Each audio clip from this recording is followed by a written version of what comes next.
see so many of you on a beautiful summer afternoon to get a group of people together to think about the state of the world. So in many ways, as we get to the end of the school year, we're going back to the beginning, because last September, at the invitation of Dean Maritza Hernandez, I gave a talk on this same stadium at which you each got a copy of this postcard with the Sustainable Development Goals. And at that time, I suggested that every student at this school, indeed every student at the university, should take a little bit of time to study these goals, why they matter, and to ask themselves what could they do to advance a world in which we could achieve these goals by 2030. And at the end of the academic year, we're going to present the work of a group of students who heard that call and asked themselves, what can we do to advance these goals? And what they did, working with me, was to design a K-12 curriculum intended to teach students in a very simple way how to develop the capacities to understand the world in which they live, and not only to understand that world, but to improve it. What we're going to do this afternoon is to present this book, and the way in which we're going to do that is as follows. I'm going to talk for about 15 minutes talking about the context that makes this kind of education important, especially at this time. Then we're going to hear from 4 of the students. Many of you who are here participated in writing this curriculum, and I'm delighted that you're here. But we're going to hear from 4 of you who are going to show in some detail what the 5 lessons are for 4 of the grades. We don't have the time this afternoon to cover the entire 12 grades that we designed, but that'll give those of you who were not part of the production team of this curriculum enough of an idea of what this curriculum is about. And then we're going to have Q&A for the rest of you in this audience, okay? So let me start. This book is a very simple thing. The name of the game is simple. Can I borrow your book so that I can wave it? It really has 3 very simple tools. One is a protocol to help every school in the world create the conditions that make it possible to educate students as global citizens. And it's a simple 13-step protocol, which I'm going to explain in just a moment. The second tool that this book contains is a tool that explains to teachers how they can design curriculum which is aligned with the Sustainable Development Goals. And the third tool that this book contains is a prototype, a 60-lesson curriculum, 5 lessons per grade, that provide a rigorous, coherent, and ambitious curriculum aligned with the Sustainable Development Goals. This book is available as a Kindle book from Amazon. We wanted to make it free, but we can't do that with Amazon, but at a cost of $1 per book. And our hope is that we are trying to lower as much as we can the barriers to use that book. The book is also published using a Creative Commons license, which means that we're inviting any user to co-construct with us based on that book. They can develop their own curriculum based on that one. So the notion that we should teach young people that what they have in common with others is much greater than what sets them apart is a very old idea. 2,000 years ago, a playwright in the Roman Republic, a former slave, Terence, wrote in one of his plays, "We should live so that nothing human should be foreign to us." And to me, that idea expresses the aspiration of educating people that of the many communities of which we are a part, one of them is humanity. We're a member of that community. We sometimes forget that. We get so wrapped up in these identities we have invented for ourselves that we forget that we are members of the same species. Now, that doesn't mean that for the last 2,000 years, history and the history of education has followed a course that has provided everyone an opportunity to develop an understanding and an appreciation for that idea. That progress has had some detours. And I think at this particular time, advancing an education that helps people discover what they have in common with others is challenging in some parts of the world. And this book argues why it is challenging. I just spent the last 2 days working with a group of teachers and school leaders from around the world, but mostly from the US. Some of you are here. We ended 2 hours ago. And I learned a lot about the challenges that they face, increasing challenges that they face to teach about world history, to teach perspectives of history that do not represent a Eurocentric view, to include in their literature classes authors that come from other parts of the world and from other traditions, from other intellectual traditions. So, to some extent, the publication of this book is an attempt to remind those teachers that they're not alone, that there are many of us who understand that education is at its core global education, and that if we're going to educate students to be global citizens, it is very important that we turn these into work that is serious and that is rigorous. In other words, we're not going to educate global citizens by organizing a food festival in the school once a year in which we celebrate the heritage of all schools. Those things are nice, but it's not how we teach physics or trigonometry or literature or history. And so our offering, our invitation to those of you who are following in the live stream or here in this room is to take this work as seriously as anything that we try to teach in schools. Now, where does this idea of global citizenship come from? I think at some level, this idea has its roots in this continent, in what is now the Dominican Republic, where about 20 years after Christopher Columbus arrived in that island, a priest, Fray Antón de Montesinos, in one of his homilies, told the Spanish colonizers, "Why do you treat your brothers that way? Have they no souls?" He was talking about the way in which the Spanish colonizers were treating the indigenous population. And he created a lot of havoc by suggesting that indigenous people had the same souls as the colonizers, so much so that the governor talked to the religious authorities and told them to tell this preacher to retract himself the next homily. Not only did he not retract himself, he came back with a vengeance, insisting on the idea that all people had the same soul. And that notion, that idea, is at the root of the notion of universal human rights. That idea that was developed by Father Bartolomé de las Casas inspired Jean-Jacques Rousseau and other philosophers of the Enlightenment in recognizing that maybe all people were fundamentally equal, and therefore that they had the same rights because they had that fundamental equality.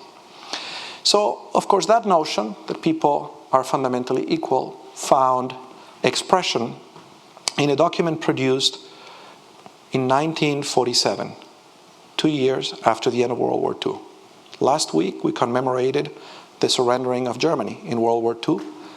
And with that surrendering, that caused a lot of people to ask themselves, why did this happen?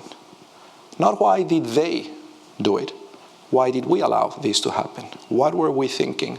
That in our watch, there would be 60 million people who died by violence perpetrated by humans against other humans, and we didn't do enough to stop it. And in thinking about how to create the conditions that would prevent this kind of violence from ever happening again, they went back to the ideas of Montesinos, and they said, why don't we draft a document that articulates what those basic rights, and crafted the Universal Declaration of Human Rights, which was the foundation of the UN, and which is really the foundation of global citizenship education as we know it. If you read Article 26 in the Declaration, the article on the right to education, at its core is about teaching people to understand that fundamental equality among all human beings. A lot of people were very excited by these developments, including American painter Norman Rockwell. Norman Rockwell was very excited by the declaration and by the creation of the UN. And he was so excited that he went to his basement and he began to paint a painting that was going to represent the spirit of the UN. And this is a sketch he painted. But he sat on that sketch for a very long time, for over a decade. I don't know why. Eventually, he did finish the painting, but this is not the painting that he finished to express his hopes in the ways in which the UN were going to bring us peace. This is the painting that he finished. Now, if you look at it, this painting includes some of the very same characters that are in the sketch. But the main difference between these two is that the original sketch had government representatives, the Soviet Union, the UK, and the United States, in the foreground, and in the background, the people. People from different countries, obviously different ethnicities, religious backgrounds. And the painting that he finished only has the people. It is as if Norman Rockwell changed his mind. This is a pentimento. He changed his original sketch. And maybe he thought that the spirit of the United Nations, the spirit of building a world in which we could live in peace, depended not so much on what governments did, but on what people did to one another. The name of this painting is The Golden Rule. And what you can read in the bottom of the painting is, do unto others as you would have them do unto you. To me, this expresses in part the idea of global citizenship education. So the Sustainable Development Goals are a compact approved by the UN at the General Assembly 2 years ago, September 2 years ago. They express a most hopeful vision of what it would take to create conditions on this planet so we can have sustainability and peace.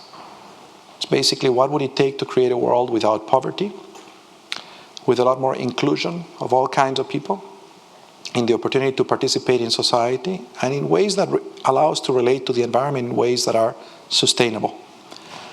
But how do we make sure that the people have the capacities, the skills, the dispositions to not only understand these goals and why they matter, but to be actually able to live in a way that help us advance them? That is the task of global citizenship education. In fact, I would say that's the task of all education, of good education. Now, there are good news. The BBC surveys every year a representative sample of the adult population in a range of countries. And one of the questions in that survey is probing, do you consider yourself a global citizen? In fact, the question is, to what extent do you agree with the statement, I am more of a global citizen than a citizen of a particular nation? And the good news is that in countries that are not members of the OECD, that percentage has increased dramatically, from about 45% to 55%. In OECD countries, that percentage is about the same, at around 50%. But those averages don't really tell the full story. The full story is more complicated. The full story is that populations are split right down the middle. That you have in all of the countries about a quarter of the population that absolutely see themselves as global citizens, and about a quarter of the population that absolutely do not see themselves as global citizens. And of course, these people have to live together under the same roof. They're on the same school boards. They vote in the same elections. They live in the same communities. It's complicated. And I think this is one of the reasons why those educators I was working with this morning explain that this work is getting hard to do. Because it is not as if everybody is of one mind at one end or the other. It's just that the populations are split in the middle between those who understand that, for example, we should all be invested in the education of all children, whether they carry our passports or not, and those who think that this is none of our business, what happens to the kids, to the education of the kids who don't carry our passports. So what we tried to do in this book was to offer a simple way, and the emphasis is simple, to make accessible the implementation of a global curriculum. And the way we did that was rather simple. A group of graduate students, you're going to hear from some of them, others of them are in this room, on one Saturday, met in the basement of Gottman Library with a commitment to doing the following: deciding what should the characteristics of a globally competent high school graduate be? What should that high school graduate know, be able to do, care about? Once they had clarity about those, and those characteristics were to be aligned with the Sustainable Development Goals. In other words, in order to achieve those goals, what should high school graduates know, be able to do, and care about?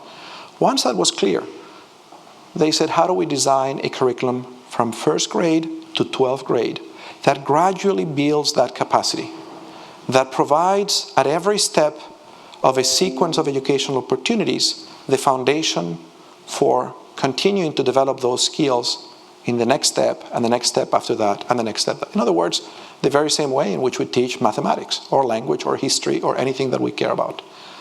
So we began with a framework that I had developed along with another group of students about a year ago for a different purpose, that basically said those capacities belong in three large categories, in three large buckets.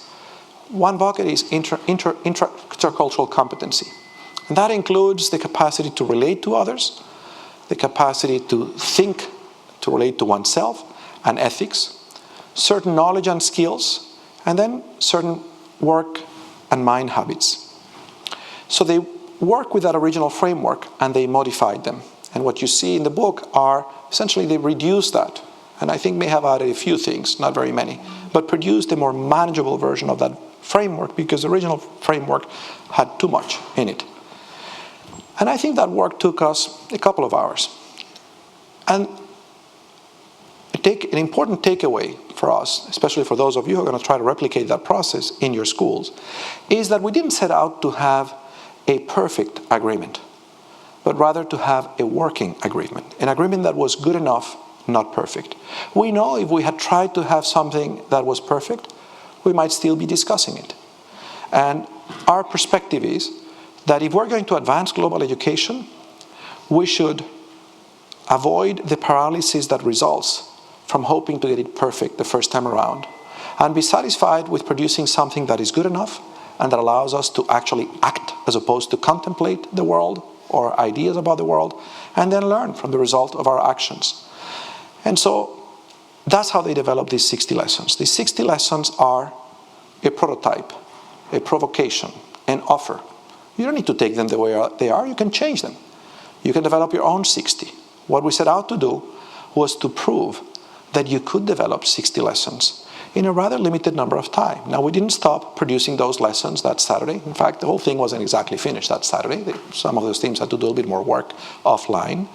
But I then took that curriculum and shared it with a group of teachers I have been working with who are the finalists for the Global Teacher Prize that is given every year by the Varkey Education Foundation. These are exceptional teachers. And I shared it with teachers in Poland, in Palestine, in Mexico, in the United States, in Germany, in different places. And I asked them, what do you think? And we used that feedback to provide further feedback to the curriculum. And the response was very encouraging, the response of those teachers. The teacher from Mexico, for example, said, this is fantastic. I have been waiting all my life for something like this. I am writing the entire set of textbooks in the Spanish language aligned to the Mexican curriculum. Would it be all right if I use these lessons? I said, what do you mean would it be all right? That's what we're hoping, that you're going to use these lessons. Go for it. And so she is tweaking these lessons, which the Creative Commons license allows her to do. And the Mexican set of textbooks that she's writing is going to have this curriculum. Or maybe 90% of this curriculum we design. 90% is good enough. It doesn't have to be perfect. So it doesn't get any better than that, in my mind. That a group of graduate students can, as a result of investing one Saturday and a few additional hours, produce something that is of use to a teacher who's writing the textbooks aligned to the national curriculum in the country of Mexico, and give her a tool to teach global citizenship. My hope is that many others will do that. What is unique about these lessons, and in a moment we're going to hear about these lessons, is that unlike the curriculum we had designed a year ago and made available a year ago, which was a curriculum that I would call unidimensional. It was a curriculum that required its own space, its own time, its own 8 hours a week from kindergarten to high school. And of course that made it limiting. This is a curriculum that is more, in my mind, like a Rubik cube, where you see, for every lesson, you see two sides at the same time. So in one surface is the curriculum we designed. But if you look at the same blocks from another surface, you can insert each of these lessons in very different subjects. You can insert the 5 lessons from first grade. 2 of them may belong in the language curriculum. 3 of them may belong in a different curriculum. From the student's point of view, the sequence, the coherence of this curriculum may not be as transparent, as visible as the curriculum we had designed previously, but the sequence is absolutely there. And this is different from designing a few lessons that are assigned with the SDGs. There are many of those. There are many people who have taken each of the SDGs and produced a bank of lessons. But a collection of lessons is not a curriculum. There is no progression. There is no developmental sequence. There is no going from beginning knowledge to expert knowledge in the way in which we hope this curriculum, as a result of the way in which we produce it, will contain. So to conclude with the 13 steps, the idea of the 13 steps that we're offering, this tool, comes from realizing, from learning, that not every school has the conditions to teach a global studies curriculum. And I learned that as a result of many schools trying to implement the earlier curriculum we had developed in their schools, and realizing that, first of all, you need to get the time to do that. Then you had to have the teachers. Then you had to have the professional development to do that. And we said, well, rather than assume that schools have those conditions, why don't we provide a tool that helps any team create those conditions in the schools? And the 13 steps are very simple. Number one is someone has to be in charge. Establish a leadership team. And it shouldn't just be one person. It should be a team who takes responsibility to make global education a whole school enterprise, not the domain of one or two persons. In other words, get out of the echo chamber. It is very tempting for those of us who are passionate about this field to talk only to our friends, to talk only to the people who are already convinced that this is important. But this is not how we're going to change education, because you know what? That's not the majority of the teachers. And so it's very important to create processes that include others, including in the leadership team of these efforts. Second thing is spend some time thinking about the long-term vision. And the long-term vision is not the long-term vision about the capacities that the graduates should have. It's the long-term vision of the kind of world we hope those students will do. No one gets particularly excited to get up in the morning because they're going to teach their kids to read more words per minute. Maybe some of you do. I know that I joined this profession because I was hoping to improve the world. So I get really excited when I find ways in which what I do matters to reducing poverty or inequality or global conflict or increased sustainability. And my experience, this is true for most teachers. It's just that many of them work in environments where they're not given the opportunity to reconnect with those things they deeply value, these things that actually cause them to choose this profession in the first place. So the second step after you have a team in charge is produce that conversation that is about why are we doing this in the first place? Why is this work important to these challenges we have in the world? And how does that relate to the kinds of capacities that our graduates should have when they finish our education? So that's the framework of knowledge, skills, and dispositions. Once you have that in an existing school, if you're not creating it from scratch, then you have a very powerful tool to examine everything that you're doing that you think is developing global competence in your school. This is called an audit. You can invite everyone in the school. Many people will say, but we already do that. So, well, let's put on a board what we do. Well, we do study abroad. Good. When do we do it? In the 5th grade. Good. How many people participate? 20 a year. Great. What else do we do? We offer foreign languages. Which ones? French. At what level? In beginning. Great. How many people participate? 35 a year. So put all those building blocks and then use this framework and this long-term vision to examine, is this enough? Is it adequate? In most cases, it's going to help us find out several things. First of all, the bright spots, the things we're doing we should build on. Second, the empty spots, the things we thought we were doing which are not in the curriculum. And third, the things that maybe we're doing but not for enough people. Yeah, it's great to have a study abroad program, but if only 20 out of your 200 graduates a year participate, that's not really doing very much except for those 20. So do an audit of the curriculum and then design a prototype. This is key. You have to move away from the conversation. You need to have a timeline. You need to have an urgency to actually get something done. And getting something done is about proposing an idea that you're ready to try. It doesn't mean that you should irresponsibly produce that idea. You should do your best effort to make sure it's an idea that you think has a hope at working. But in fairness, we don't really know if it's going to work until you try it. So you design a prototype and you try it. And if you have a hard time coming up with a prototype, then you use the 60 lessons. That makes the conversation really easy. I tried that with those of you who were in the think tank this morning and yesterday. You engage in exactly the same process, but the starting point for those of you was not a blank piece of paper. It was the 60 lessons. And then you have the option of improving them or doing something entirely new. Once you do that, it's very important to communicate to others in the school. It's so easy to live in one's head. It's so easy to just talk to ourselves or to people who think like us. But you don't change an entire school if you do that. So communicate, communicate, communicate. And if you have a prototype, communication is a lot easier. Sometimes we get lost in fancy words. And whether we mean global citizenship or empathy, and we mince words in ways that prevent us from actually moving to action. And the beauty of having lesson plans is that you can say, this is what I mean, at a level of real operational clarity. And then people might say, gee, I realize this is what I've been doing all my life. Of course I agree with that. I may not agree with the word global competency, but I certainly agree with teaching these kinds of activities. So then you need to you need to make a decision. After you have communicated that and received some feedback, you need to make a decision, what are you going to teach in the school, and develop a real implementation plan that has real milestones, and deadlines and people responsible. And then you need to figure out, so what resources do we need to teach this curriculum? And then you need to have some kind of a dashboard. You need to pay attention to some key aspects so that this leadership team knows what are the areas that need to be troubleshooted, resolved in real time. And then you need to have a real communication strategy. Communicate, communicate, communicate. What are we trying to do in the school? And then, of course, you now have clarity about what are the capacities that you're going to have to help teachers build. Once you know that what it is that you expect them to do, you can figure out what they need. What's so interesting in this think tank we just did, the first activity was designing a curriculum, and the next one was designing a professional development strategy. And it was so easy to do that. It flowed naturally from knowing if you know what you're expecting teachers to do, then you know whether they have the capacities or not, or how you can help them develop that. And then you have to execute. It's really important to have a commitment to execution, and then you need to evaluate. You need to ask, okay, what did we do? And then you need to try again. And this is a recursive series of cycles where you try these 1 year, and the next year, and the next year. And what we've tried to do with this book is to basically offer a scaffold to make it possible for any school in the world to go through a cycle of this sort. So I'm going to now invite, just to summarize, it's very simple. Begin with ambitious goals, like the SDGs. Think about the relationship between those goals and what it is that you want people to know, to care about, and to be able to do.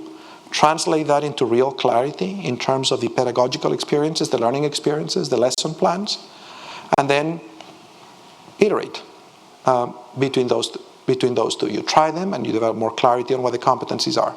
So I'm now going to invite 4 of the representatives of the teams that produced this curriculum for 4 grades to share with us what each of those grades contains, and then we're going to engage you in conversation. Will you come up here?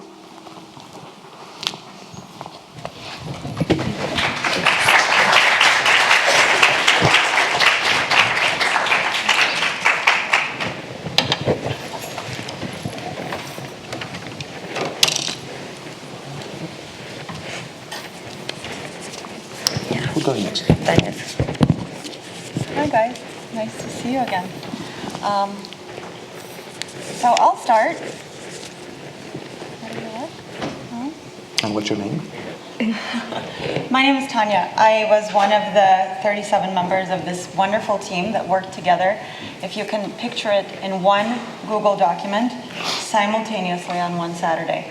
And what I want to talk to you specifically about is, Fernando mentioned that we really believe that the framework that we used is very easy to replicate. It's really easy to do by a large or small group of people. And for us, 37 people working in one Google document on one Saturday, designing 60 lessons with a wide variety of experiences and backgrounds, it took just a bit of structure. And the structure was, we were given a framework by Fernando, a template that we followed. It was very simple. We were in small groups. Each group worked on 2 grades, and each group designed 5 lessons per grade.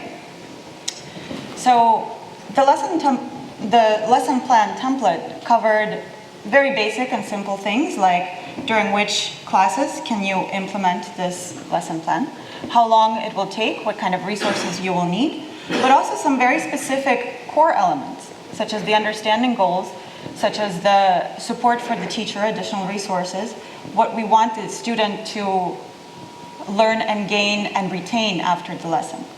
So it was a very, very easy structure to follow that allowed us to have, across 60 lessons, a set of uniform lessons that all connected.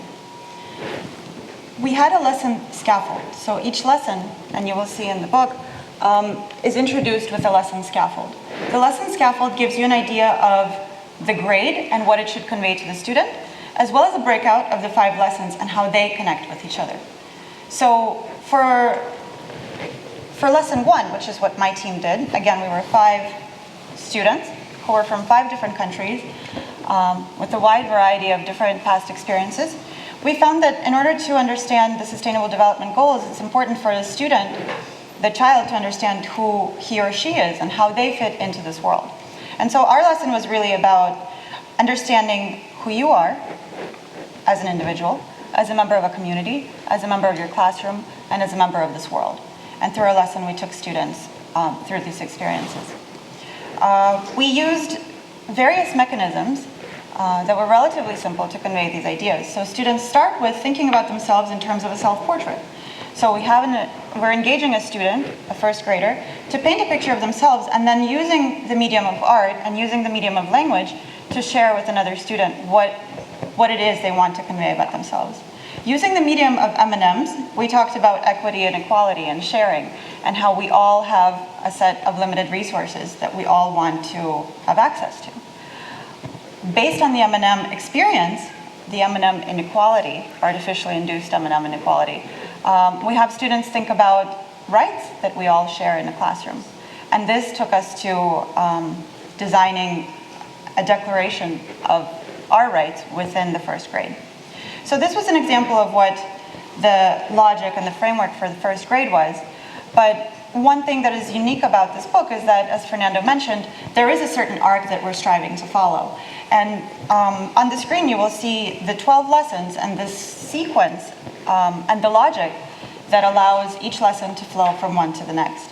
And if you think about, or if you look in the cover of the book and look at the Sustainable Development Goals, you will see a lot of parallels between what we're trying to achieve in each grade and what the Sustainable Goals are trying to communicate.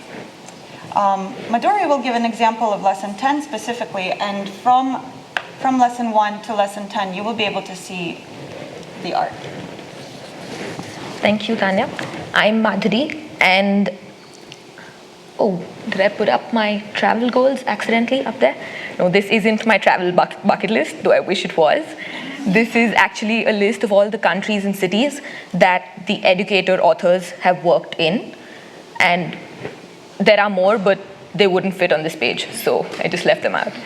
And as you can imagine, I'm reiterating this just to show that we were a very diverse group of students who worked with very different and very diverse experiences.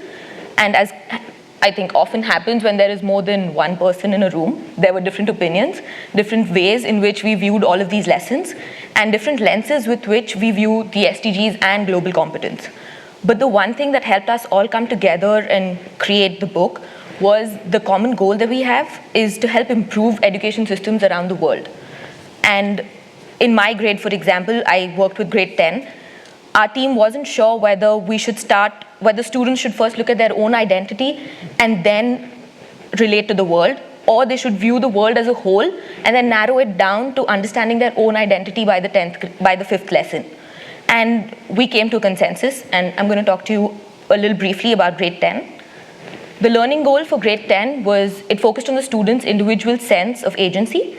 And over the course of 5 lessons, students will identify their own values, explore how they express those values through their actions, and go out into their communities to see how they can contribute to solving real-world problems. This is an overview. It looks scary. It's fine. You don't have to read all of it. I'm going to go over this circle. It talks about the lessons, the goals that we have for each of those lessons, the subjects that these lessons can be taught in, and the activities that we've planned. I'm not going to go over the activities for that, please read the book. But no, I'm going to go over the rest in real brief. So for the first lesson, it was about the self, and the main goal of that lesson was for students to understand their own identity and the values that they hold. For the second lesson, it focused on the community, and the main goal for that was for students to understand how to conduct interviews and how to build communication skills. The third lesson was balancing voices in global issues, and our main goal with that was for students to understand diverse perspectives and listen to different opinions and then make an informed judgment. The fourth one connected the students to the world, and there we wanted them to connect the local to the global and understand how their problems, so the small problem that they face in their community, how that is actually connected to the whole world and to the SDGs. And as the final capstone project, we wanted the students to actually write down the research that they've done through the different activities in each lesson, and how that ties into their writing skills, their research skills, they understand the role that they play in solving problems, the role that research plays in solving problems, because at grade 10, very often, research isn't as integral a part of the curriculum in a lot of places. And we really feel that that is one thing that can help expand this cycle of global education. So this was our lesson plan in brief. And just to conclude this, I'd like to reiterate the point of us being a diverse group. And so not all of us, not each person who authored this book is a curriculum designer. This isn't the finished version, as Fernando mentioned. This is version 1.0. So we as an education community, everyone who's here, who's listening, and all of us together have to come together, collaborate, and co-create these lessons. So today I urge you, read the book, use these lessons in your classrooms, and give us feedback. We're trying, this is our attempt to start that cycle of change, and this is our 2 cents to that, right? And your influence and your input is definitely going to help change and better the education systems around the world. Thank you. Thank you, Madhuri. Sam, do you want to say a word about the grade that you and your team worked in? Hi everyone. I'm Sam Sharma. I was actually one of the members of the team that designed the curriculum for grade 5. Also, before I start, I want to give you some context in terms of like how the sequence, how it progresses. So in grade 4, our lesson plan was designed to help students develop a sense of their position in relation to the world. And then our grade 5, our design plan was to teach students about diversity, culture and communication through the lens of religion. And then after grade 5, when students go to grade 6, our curriculum plan is to help them develop critical lens towards the concept of community, privilege, and social justice. And I cannot go through the whole lesson plan, but I think what I can give you an idea of how our 5 lesson plans progress, and also like in terms of what we wanted each student to be competent on. Our first lesson was to actually help students learn about the values of religion within themselves. Our second part was to help them expose to the religion in their community where they lived. Our third lesson plan was to inform the students about religions that are existing all over the world. And then our lesson number 4 was help students develop a deeper understanding of religions, of all different religions. And then lesson number 5 was to help students discuss and present, develop the skills so that students can discuss different religions, the different sources of conflict, and also to be able to collaborate and present a inclusive solution. So our lesson plan was to actually start from the heart, from the inner soul of the student into the community, into the world, and then also help them become change makers and problem solvers who can actually look at the different perspectives in religion and also help bring about solutions. And I think that's, in a nutshell, that's it. So that's great, Sam. Thank you. Nico, how about you? So hi everyone. My name is Nicolas Huchbinder. I was part of the team that worked with grade 7. I wanted also to acknowledge the other members of the team. So Tatiana, who's next to me, worked in that team too. Kara Howard, Catherine Kinyard, and Chloe Suberville, which is over there. So we all worked together in grade 7. As Sam was telling, in grade 6, students work with the problems of inequality and social system, and they work it in different levels, in the level of the individual student, the level of the community, the level of the country, and the level of the world, finishing with a lesson in which they pick a specific issue and propose ways to address it. So in grade 7, our idea was to build some lesson plans to help students understand how change is actually being made, specifically in the community level. So our idea in general was to present students the Sustainable Development Goals, so to give a range of different possible problems that could be addressed, identify change makers in the communities in which they live, understand what makes a change maker, and doing that by doing interviews to real change makers or people that students consider to be change makers. and actually in the end presenting a possible solution. So we have 5 lessons, and the first lesson starts with a presentation by the teacher about the different SDGs, and then students are supposed to break out into different sections to decide or to try to figure out which of these problems exist in their communities. And in the end, having a group discussion about what's happening in their specific community. And in lesson 2, we work specifically about this figure of the change maker with the presentation by the teacher of what could be some characteristics, and then for students to work with different tools that we gathered to ask different questions that could identify a change maker in the community, and finally writing a descriptive piece to share with the rest of the group. In lesson 3, it's our methodological lesson. The idea is to introduce the students to the science and art of making interviews. So working in different, how do you contact an interviewee, how do you build the different questions that you're going to ask, having some exercise in class with the professor or the teacher simulating to be an interviewee, and then building a protocol so as to have an instrument that they could go and implement with a person that they consider to be a change maker. So in lesson 4, the idea is that students share what they learned in these interviews, and in lesson 5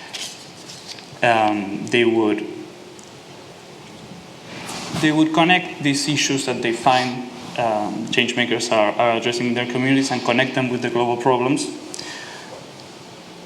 and then trying to figure out different ways to addressing those problems.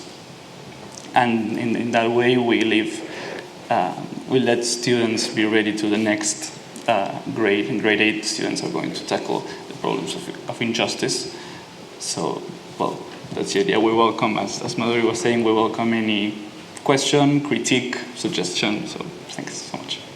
Thank you so much. So we're going to open it up to your comments, but I wanted to invite the other co-authors of this book, which include 37 graduate students, to just stand up and take a bow so that you can be recognized here. Not all of you are here, but if you can just stand up so the rest of the audience can see you.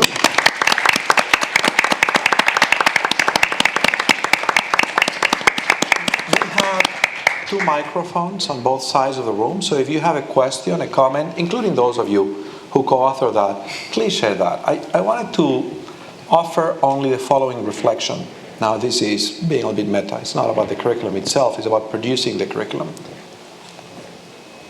When this country was invented as an independent country, very soon after that, some of the very same people who drafted the Declaration of Independence drafted the creation of an institution called the American Academy of Arts and Sciences, not far from here. And they had a very simple goal: to bring the best science of the time and to present it in a way that could educate the public. Because they were convinced that democracy would not survive if we did not take the time to allow every person to have the necessary sophistication to govern themselves.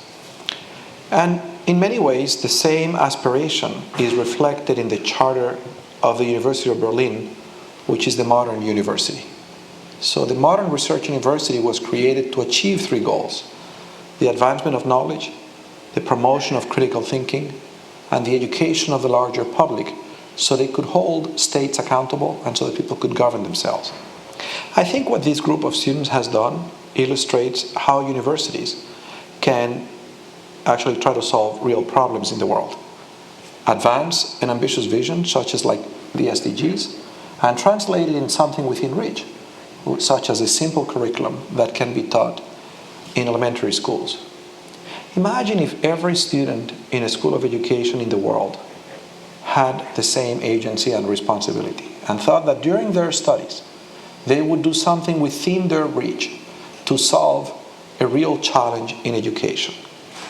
I have the sense that too often education has too much of a contemplative bias, that we spend a lot of time talking to our friends mincing words, living in symbolic universes that get more and more disconnected from the world that has real problems, and from the people who don't have the same privilege, which is involved in the time to be able to think and to study. So I really want to recognize these students who took their time to do that. The second thing I should mention is that this activity was a purely optional activity. I'm convinced, of course, that no one changes the world by following somebody else's job description. That the act of leadership is about figuring out what it is that you need to do at a given time. And these students chose to spend of their time in an activity that involved some risks. They didn't really know what they were signing up for when they were spending their time. It was a beautiful Saturday, I remember. They could have been outside shooting the breeze.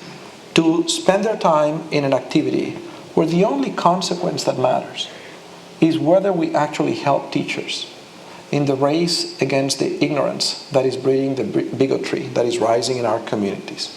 And to me, that's a much more authentic accountability than any grade I could have given those students for that work, or any rubric I could have offered them to support their work.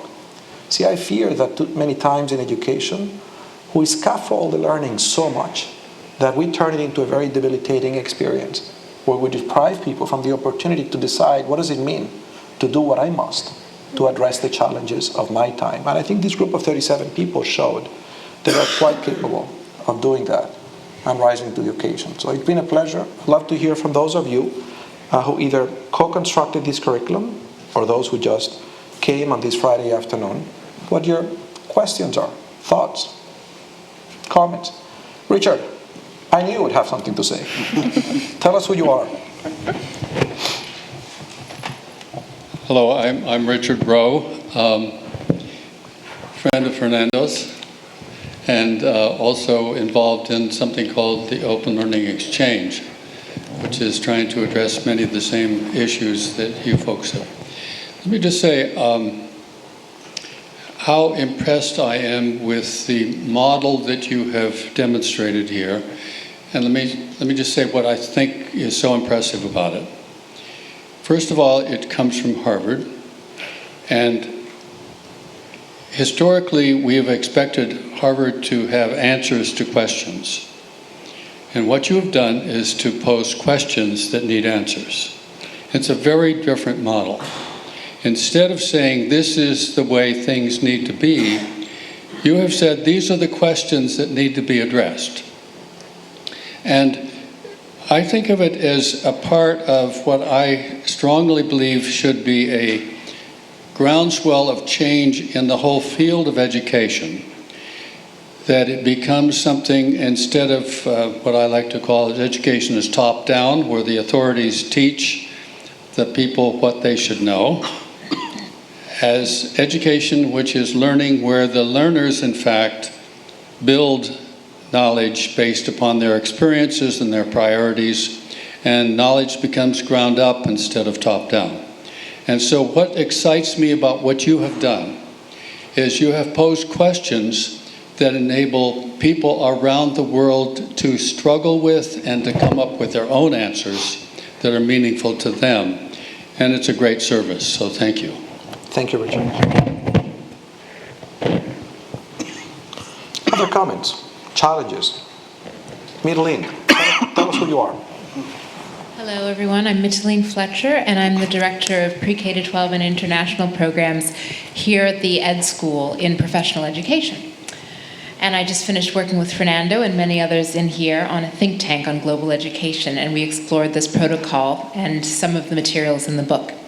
And so, since the book is brand new, like less than a week old, Yeah. I'm just curious about your plans for dissemination and how you plan to engage people all over the world from all of the different places the students come from, as well as here, to provoke version 2.0. What's the plan? So I'll speak for myself and then let you and others speak. I have no plans, and I say that in the introduction. I trust the 37 co-authors of this book that they will have as much interest as anyone in making sure that this curriculum is actually used and improved. And I don't really have any other plans other than coming here and letting you know this exists. And of course, I trust the rest of you who are here to do what is within your reach and what you're inclined to do to make sure that other people use it. But you should speak for yourselves. Well, I can speak for myself, of course. Madhuri just listed all the different cities that we've all worked in, and many of us, I'm an international student here, and going back to Buenos Aires right after graduation, and I'm carrying this book with me, of course. And the idea is, I think for myself as I think it, first have your ears open to hear where this kind of, where schools are having the issue or the problem of not having a simple and practical way of addressing these problems, and being able to recommend this and to offer suggestions that are aligned with what we have done here. I think that's at least in my perspective the way to go for this. I think I can speak for myself. I think I've set up about 3 goals, especially with this book. Since I live in Connecticut, I'm not far. I think I'm going to take it upon myself to make sure I go to the school district that's in my town, introduce myself, tell them I'm one of the co-authors and that I want some of these lessons. I want this book to be used in the school. So I think what I would like to do is appeal to everyone who's online, who's here, to please get a book and take it upon yourself to the town that you live in. Please go visit your local school, tell them who you are and that how passionate you are about global education, and help create a movement where schools can start using this curriculum. And my second goal would be to export this book to India and the schools I know and the people I have connections with in India, and have them use this book in Indian schools. And I think I would like to appeal to everyone. Please, use this book. You can download it for $1. You can buy the book, and please, spread the word and spread this. Have the more schools use this book, I think the more better off our kids are going to be. Thank you. Fernando gave me 3 books. I asked him for 3 books. I think there's a lot of merit in starting a wildfire virtually. So it's easy for me to put up a link on my Facebook and hope that a few of my friends who haven't seen it, which is like none of my friends, will see it. But the second approach, which I think is a little bit more challenging and takes a little bit more energy, but my hunches might be more effective, is the offline approach. And so these 3 books I plan to send to 2 progressive school leaders, and the 3rd book I plan to send to the Ministry of Education of my country. My dad is going on a trip this Saturday, and I have asked him to deliver the book personally. So I think we're all, since we're here, are tapped into various offline networks, and I want us to think about how we can leverage those networks before we throw something up online. Yeah, and for myself, I think one thing is we need to be really proactive about this, because I think Fernando uses line, books don't read themselves, and they really don't. So we need to be really proactive about the people we reach out to, the schools, the countries. That list was really huge, right? And we have the means today, by ways of the internet, by posting these books, so online or offline, we have a lot of ways in which these books can reach different places. So one way is that we personally take it upon ourselves that the networks that we have come from, if we are educators, we've come from somewhere, there are a lot of teachers amongst us, to actually go back to those schools and talk. So and we're also talking about translating this to different languages, and we're going to be part of, I think Nico's talking about it in Spanish? Yeah.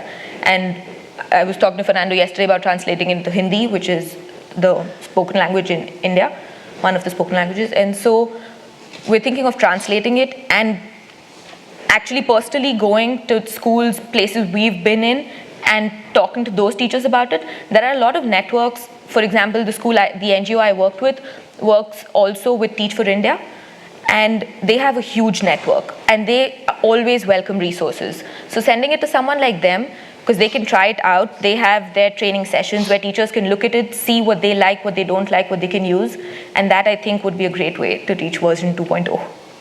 Thank you. So I think what these examples illustrate, in response to your good question, Middlein, is that when you structure a process that invites co-construction using something like a Creative Commons license, and when you invite a number of people to co-construct as these 37,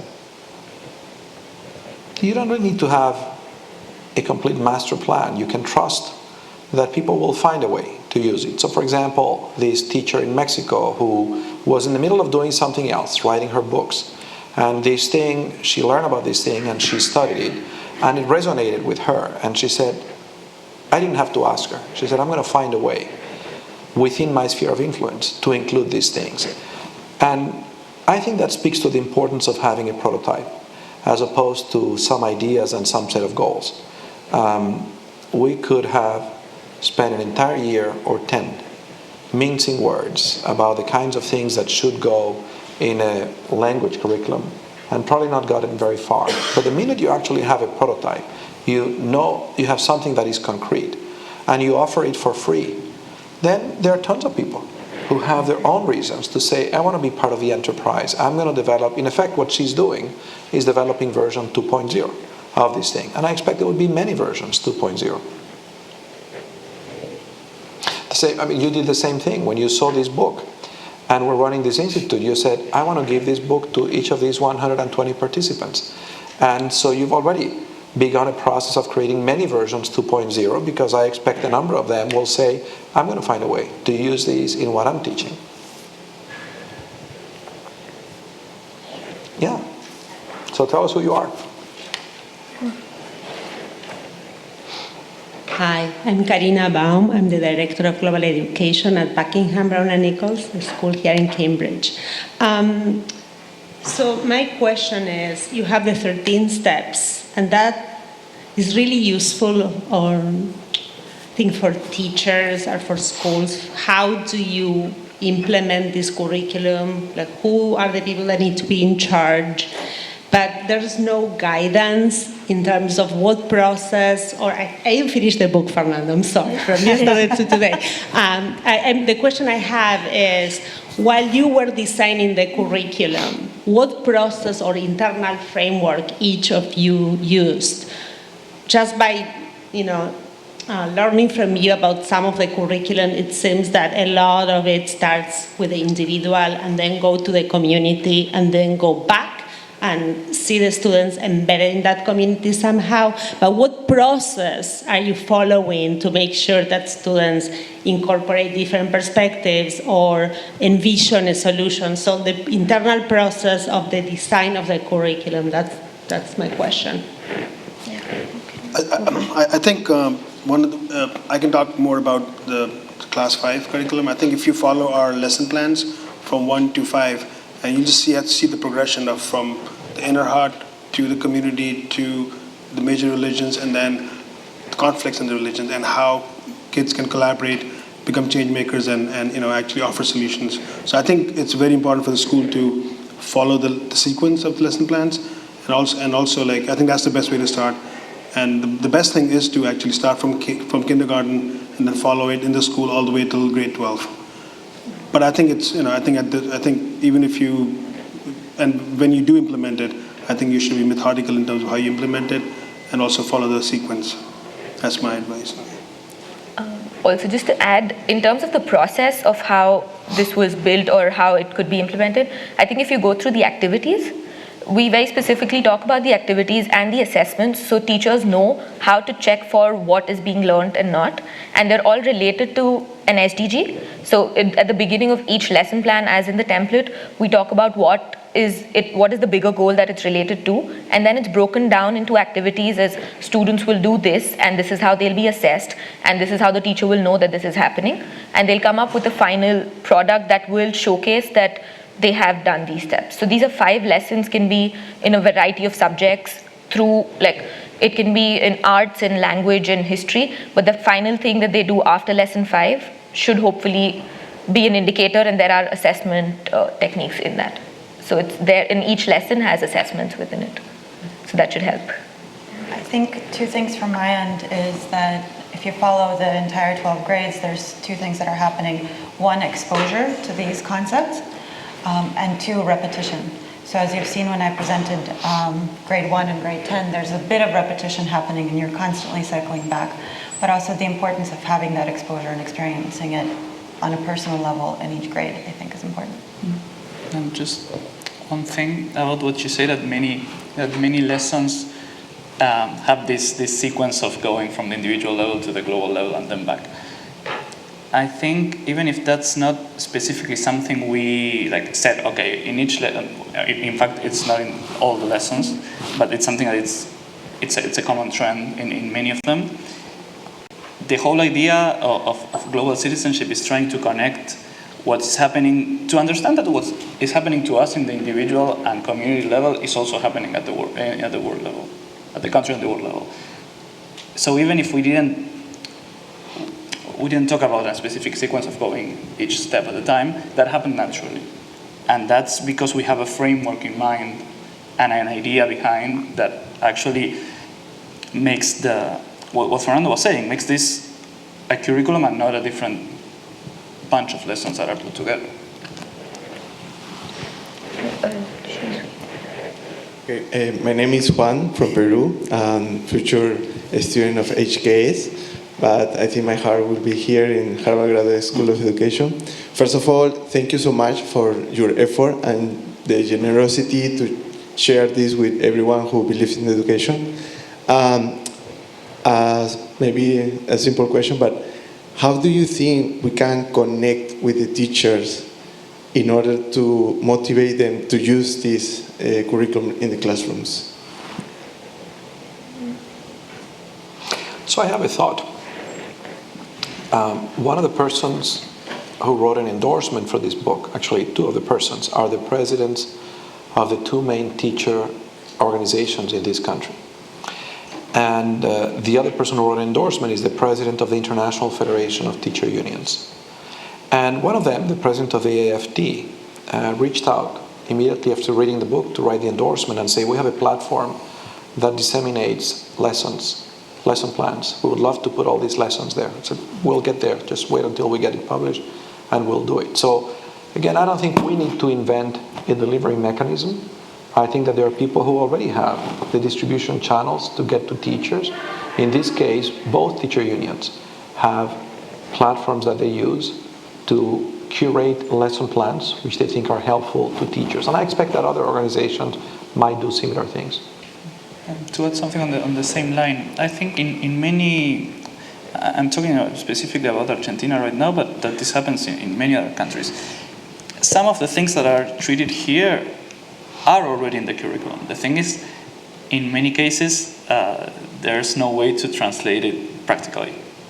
So by providing a way to do so, I think there's something there that we don't need to build. I mean, of course, in some cases you need to work on the fact that people may not think that this is a problem. But in other cases, the thing is already there, and you just need an instrument that is practical to really take advantage of that thing. That the global citizenship might be in the curriculum in some way, but there's no way that's not translating into practice. I had a question. Hi, my name is Sarah Caton. I'm an HGSE graduate from 2012, and I'm the chair of a science department, and actually 3 of my students are sitting right over here. We're using the Sustainable Development Goals in our curriculum right now. You guys have spoken a lot about the humanities and the language arts, and I was curious if you could please speak to how the sciences, or the conversations you had during your workshops about the sciences and the maths being included as well. Mm-hmm. Yes, so we have, right now, we just presented 4 grades, and there are 12 of them, and there are a lot of them which include science and math as part of this. And for example, we included the sciences as part of the environment I think, I'm not sure which grade it is right now, I can't recall, but one of the grades has lessons that talk about the SDG, which is life underwater, right? So trying to help sustain life underwater. So those SDGs are also taken into account, and we have a lot of lessons that integrate the sciences and math, and there may not be a sequence of all 5 lessons that integrate math or science, but they're interspersed throughout the grades. The ones we presented right now, I think, just coincidentally focused on language and arts and social studies, but they're part of the book. I mentioned one of the lessons in grade 5 dealing with the distribution of M&Ms. So this is our attempt at math, and this lesson was designed for a math class. But as you progress through the lessons, there are more serious and more realistic issues that students are grappling with. So one lesson talks about the challenges posed by the world's largest dams, and water systems and food systems and sustainable consumption. So these lessons happen a little bit later on in the book, but do address very realistic, specific regional ecological challenges.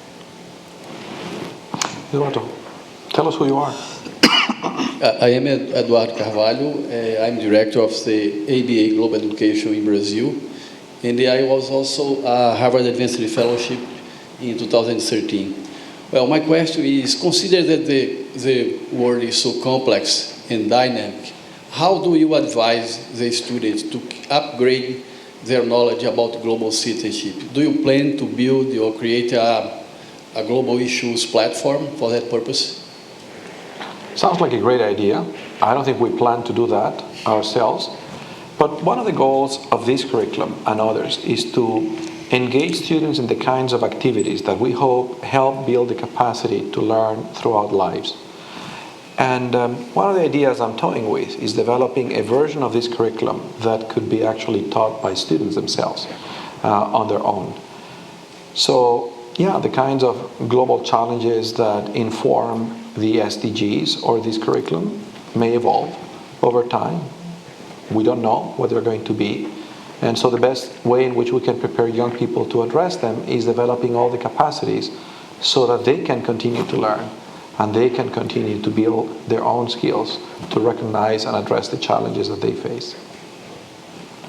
But we haven't planned to do more than we're presenting here. We appreciate all these suggestions of other things we could do, but actually this is an invitation for you to do your share in advancing this good work.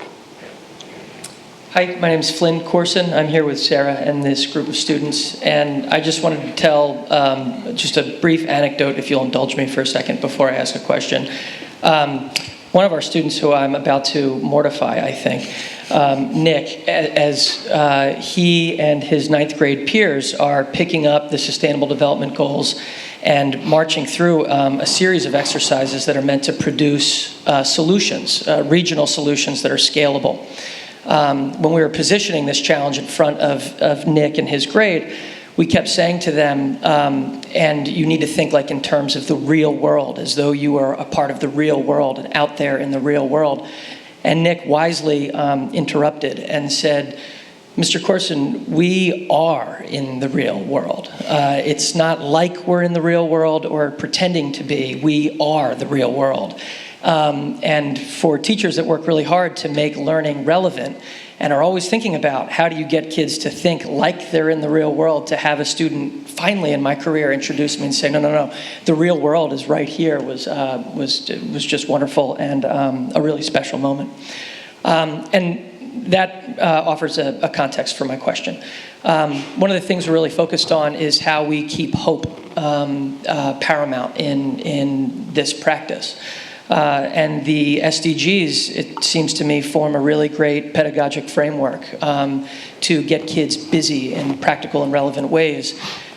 But in order to expose them to these goals and the necessity of them, you have to walk this line and resist sort of squashing whatever hope children might have.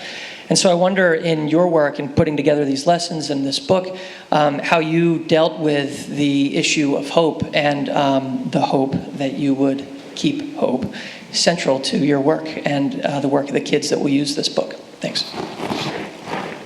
Those are good questions. personally, I think it is hope that drove all of us to come into campus on Saturday. I drove 2 hours each way, and I think I'm very positive, and I think this is like a foundation. I see this curriculum as just like how you build a house. This is the foundation. You need a foundation, and then you construct a house. So this is the foundation, and we welcome everyone to add to this curriculum, support this curriculum, and use this curriculum. And I think hope, we cannot lose hope, because we need our students to become global citizens and to learn about how interconnected they are. And hope is everything, and I think I'm very hopeful. I think everybody's hopeful. We have to be positive. Thank you. No, just to bring an example of the lesson the lesson plan that I was talking about, 7th grade. I think it's always super important to bring stories of I don't want to say stories of success, but to bring examples when you can see that change, even if it's in a small scale, it's possible.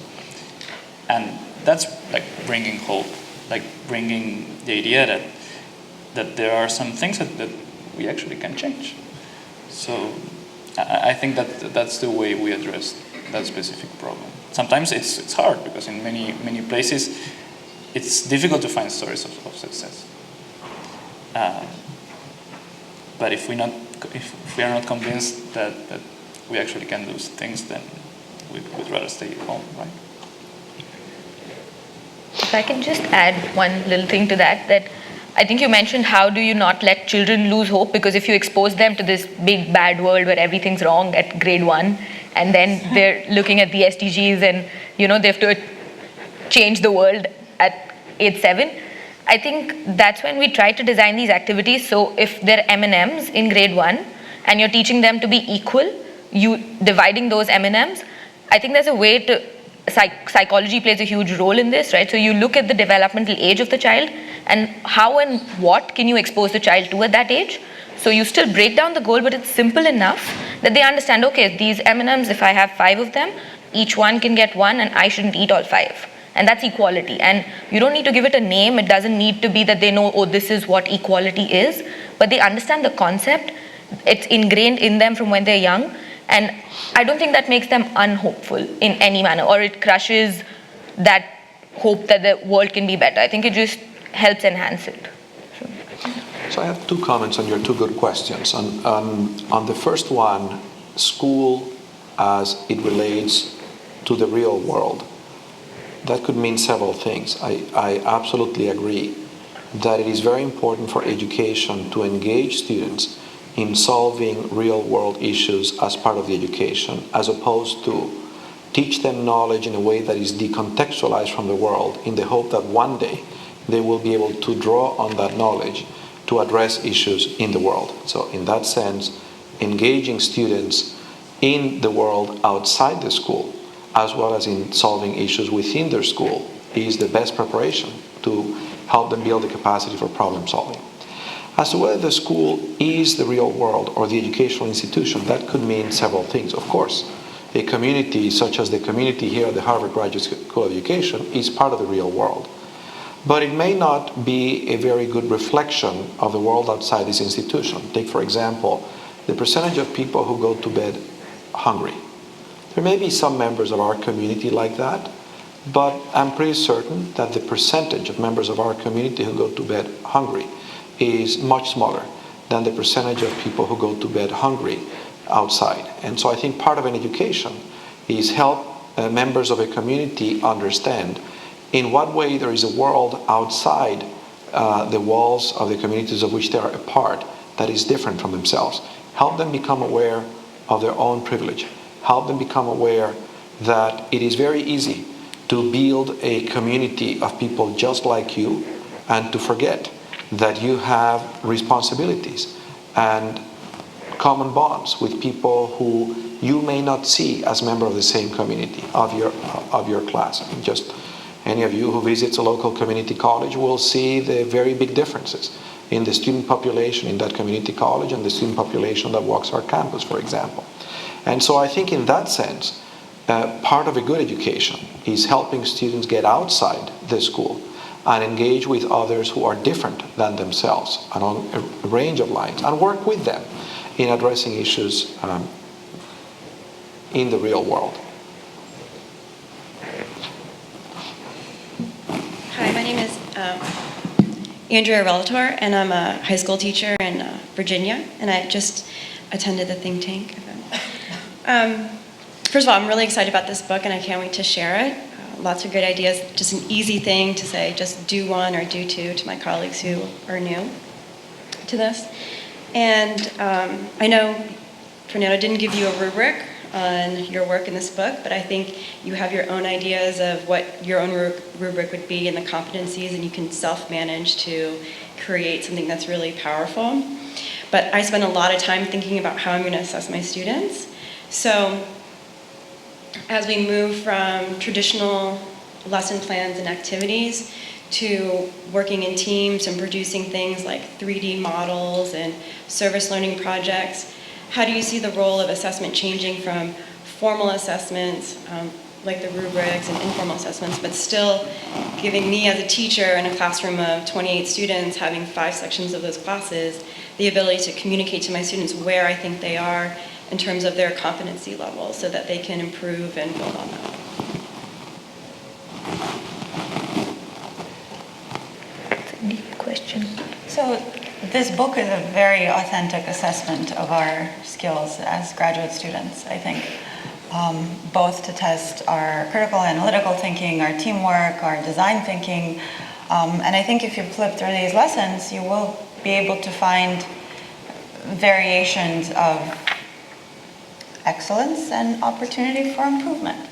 And I think for themselves, or for ourselves, reflecting on and flipping through this book, we can have that very authentic assessment, one. And two, seeing people's reactions to this book, or seeing our reactions and how we communicate this book to others as part of the creation team, I think is another level of assessment that becomes more self-assessment.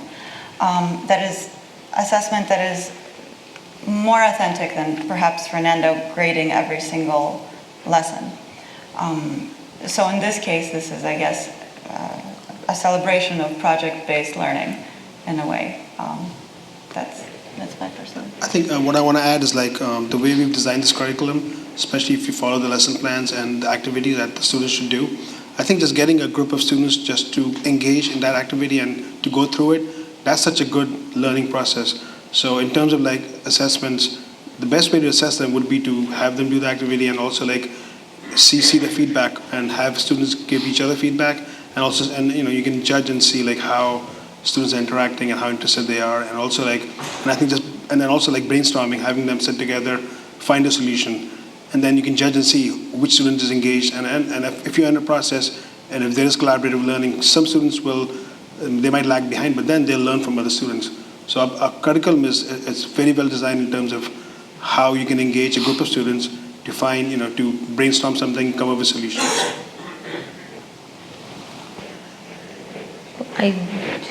In terms of assessments, I just want to add that this has a few assessments that we've written that may be more traditional, or they're just the teacher observes a student doing this and sees whether he or she is doing it or not. And how do you assess, how do you help a teacher to know how to give feedback to their students? I think that's a great idea for version 2.0. For places, if you use this and you realize that these assessments aren't working for me, or this isn't something that I really can use, or I need more, not the outdated ways of doing it and something new and different, then that's what we're trying to do. This is just sort of like a benchmark that these are the traditional ways you can do it. You find your own non-traditional ways in which it works better. So, yeah. Hi, my name is Carly Buxton, and I'm Director of Market Development at EF Educational Tours. So we're a Cambridge-based company, and we've worked a lot on our education team with Fernando in the past. And this relates to the comment about how are we, as an audience, going to interact with this material. And I've heard you speak about your plans for dissemination to various administrations or school districts across the world, and building a house and progressing from lesson to lesson to lesson. But I can speak on behalf of my own company that there will be people outside of this world who want to use this material, who want to pick and choose. And I think what's really exciting about it is that the curriculum is dynamic. And so I think that I want to encourage you, first of all, to think about how semi-structured learning organizations like mine, so we send students on tours across the world, with intercultural competency at its core of our mission. So companies like mine, Educational Travel, or camps where students are interacting with students from all over in the summertime, volunteer organizations, youth groups. I just wanted to hear your reactions on how we might interact with your material, spread the message further, and perhaps, yes, pick and choose from your lesson plans beyond that school format. I'm delighted that you're planning to do it, but what are your reactions? I think it's wonderful for non-traditional schools and like companies like yours to actually pick, depending if you're doing a trip for example, the middle school students, you can pick a few lesson plans and actually engage the students pre-departure, and then also maybe take them on a tour to a region that is maybe facing a problem, and then pick a lesson plan, have them brainstorm pre-departure, and then have them go to the country, come back and brainstorm a solution. So so it'll be wonderful for you guys to use the curriculum. Yeah, no, and I wanted to add to that probably, as Fernando says in the introduction, and we've been talking about since we started this, probably one of the most important virtues of this curriculum is that it's pretty simple, and that in a good way. And if it's simple, it's adaptable. And I don't think, probably you wouldn't do it in the context of a specific school, in the context of a specific curriculum mandated by the district, by the state, by the national government in different contexts. But you can use it for a workshop, for different things that I'm sure that your company and other companies are doing with the students or with the young people that are participating in the programs. So yeah, I believe this is out of the different contexts. We follow a very uniform structure that I had mentioned in my opening, and this structure is very easy to use by anyone. And I think, if I'm not mistaken in the introduction, you write this book as a book directed at students as well as academic leaders, as well as educators, as well as parents. So really, I think that you can open it up on any page and follow along, reach the end that provides you with additional resources, and be, I think, more or less equipped enough to conduct that lesson or workshop with your students, or engage your students in leading these types of workshops themselves. I think if you're talking about informal or non-formal learning settings, then putting this book in that context would be a very smooth transition from the classroom setting into the non-formal or informal setting.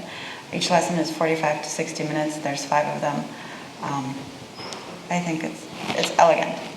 I think we have time for one last question. I thought you were going to ask a question. So maybe 2 last questions, and then I'm going to close these, and then I'm going to invite those of you who co-authored that to come up here for a picture, those of you who are left in the audience. And then we're going to hang around a little bit, and we can talk to you in a small group setting. So tell us who you are. Yeah, hi, I'm Liz Dawes-Derising, and I work upstairs at Project Zero. And one of the projects I co-direct is called Out of Eden Learn, which is different to this, but it's about cross-cultural engagement, and so we do think about some of the issues that you're grappling with. So first of all, I want to say how much I like the fact that you assemble very diverse teams to get different pairs of eyes and people from different backgrounds looking at the challenge of creating a curriculum from scratch. I really like the developmental aspect to this and the attention to progression through the years and making developmentally appropriate materials. And I fully endorse making something, getting it out in the world and iterating on that and learning from it versus waiting around for a few years to think about what to do. So I wanted to congratulate you all on that. My question really is on Out of Eden Learn. We've found, and we've been running for about 4 years now, that teachers who like what we do and take our curriculum then report back that they've changed many other aspects of their teaching. And so I'm wondering what your aspirations are for maybe affecting pedagogic change more widely in the different contexts. And then relatedly, because this book will go out to so many different contexts and it's something that we grapple with, have you thought about or been a bit concerned about maybe some assumptions that are woven into the book about maybe what it means to be a good citizen, etc., and just be interested to hear your thoughts on that because it's something that we're struggling with at Project Zero. I have one aspiration, not for how teachers are going to adopt this particular curriculum, but for how engaging with this curriculum is going to help transform the culture of the schools that engage with it. And the aspiration is that I'm convinced that global education is no different than good education, even though in many schools it is a very peripheral undertaking to how people think about education. And I think that this book that we're offering is an invitation to large teams in the school to rethink what does it mean to offer a good education, an education that is relevant. And the 5 lessons per grade are just meant to get people to believe that this is really very simple and to get them started. And as a result of starting, build their own efficacy and their own capacity to then take on an examination of many other things that happen in the school. So my ambition is that causing schools to embrace global education not as a silo, but as a whole school project, and it's what is behind the notion of the 13 steps, will help transform schools into learning organizations that have the capacity to pay a lot more attention to what happens in the context in which they are, and to look for ways to align the education they offer to the needs present and future of those contexts. Maybe it's a big ambition, we'll see. That's my hope. If I can just add to that, when we started this, like when we were building the curriculum, the first discussion we had was how do you create something that everyone in the world can use? Because what I think is global education is very different from what Fernando thinks and what Sam thinks. We might differ within our groups. And so then we went to the SDGs as sort of a framework that to build a global world, we are trying as a community to solve those problems. And so then we tried to anchor all what we did to those 17 Sustainable Development Goals and broke those down into smaller bits that we could use. So I think that's what we tried to anchor the entire thing to, because it's very difficult otherwise to come up with a common definition of anything. Okay, you get to ask the last question. Hi, my name is Nick from Indian Mountain School. I'm in 9th grade. And the SDGs have been implemented into our finals for English, ancient civilization, and biology. And since this is a different sort of education and this is a different final for a lot of the people in our school, a few of the students came up to me and said things that they wouldn't say to teachers because they had a lot of complaints about how the final and like the whole term was, in their words, wasted into something that's not like maybe Algebra 2 or like the DNA and those kind of things that we learn in biology. And in ancient civ we would have learned about ethics and morality. And they came up to me and said that the SDGs are something that they wouldn't have used to prepare for maybe like Exeter and maybe institutions like Harvard. And they are skeptical and worried that the SDGs would take away time. And if this is implemented from 1st grade to 12th grade, even if there's efforts to support other education like Algebra 2, there would have been sacrifices that the time would take away. And I want to ask what I could say to convince those people that this is important. So what do you say to those skeptics?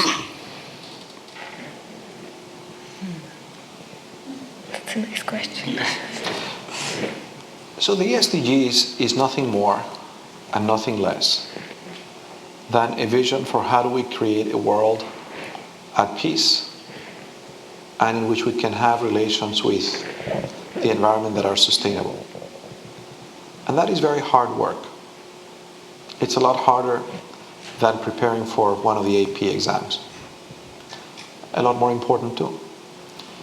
And so along the lines of what does it mean to prepare people to make a difference in the world, I can think of no better way than to engage students with the task of trying to figure out how do we build a world in which we can live at peace with one another and with the earth that sustains us. My sense is that in engaging students in that process, they are going to develop a range of capacities, of carings, of knowledge that will certainly be very helpful to them in life, and that may actually be helpful to them in sparking the motivation to do what they must to get good SATs and good GPAs, which are two very important things in getting into college in this country at the moment. And they are understanding why it makes sense to study things beyond getting a good grade or a good SAT.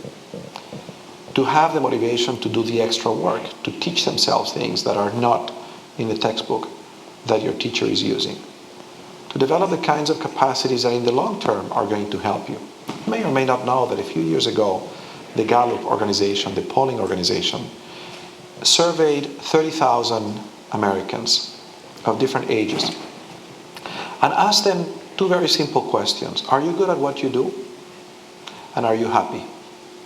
And then they asked them a bunch of questions about where they had gone to school, what they had majored in, what their GPA had been. And initially they were puzzled because they didn't find that any of those things, where they had gone to school, what major they had, GPA, actually predicted whether people thought they were good at what they did or they were happy 5, 10, or 15 years out. But they found three aspects of the collegiate experience of these 30,000 people that were very strong predictors. And they were, did you take one course at least that connected you with real world issues? The second predictor was, did you engage in a project that you could call your own, that was not required, and that took you beyond the requirements of a semester? And the third one was, did you encounter a professor during your college years that took you sufficiently seriously to ask you to do things that you did not believe you were capable of doing? The people who had had those three experiences in college, 5, 10, 15, 20 years out, were 12 times more likely than those who hadn't had those experiences to be good at what they did and to be happy. But only 6% of those 30,000 graduates had had those experiences in college. So to the skeptics, you might ask them, would you like to become good at what you do and to be happy with your life? On that note, thank you all very much for coming. To the authors of this curriculum, would you please join me up here so we can take a picture? And thank you all very much. We're going to hang out a little bit. Thank you.